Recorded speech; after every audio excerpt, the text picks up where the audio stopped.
When I was a boy, a personal history records and relates the life experiences of a young man growing up in a home set in a rural location. Now, in this writing, the location was in the southwestern part of Arkansas, but the location isn't of importance as the situations encountered in the home could be anywhere. Now, much of the early life was spent enjoying a freedom to roam the surrounding countryside in several locations where the author and his older brother by 2 years were very much like a pair of explorers, letting their imaginations be their guide.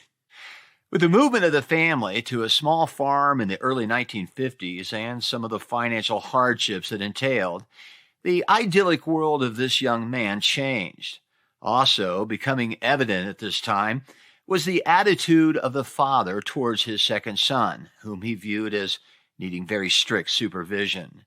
In the father's view, the basic tendencies of that son were somehow unsatisfactory, and the son was also disliked by the grandmother because, in her estimation, he was too proud.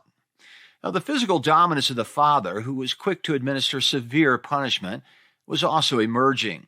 The emerging pattern intensified in the following years as an unreasoning thought pattern was emerging from the father that made it impossible for this teenage son to escape the harsh physical punishments until the son became enough of a man to withstand the slashings of his father without flinching.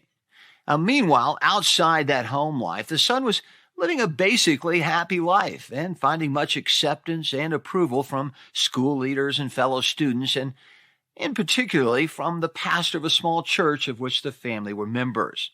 He also found much acceptance and approval from the farmer he worked for in Oregon and from that surrounding community during the summers of his high school years. Now, that led the son to conclude that he was a good person, despite the father's severe disapproval. It is hoped by the author that others who have had or are undergoing similar life experiences will gain fortitude and hope as they work through their own issues. It is also hoped that parents and others who are involved with raising young children and teenagers can learn from the experiences of the author and adopt a purposeful kindness in dealing with the growth of their progeny.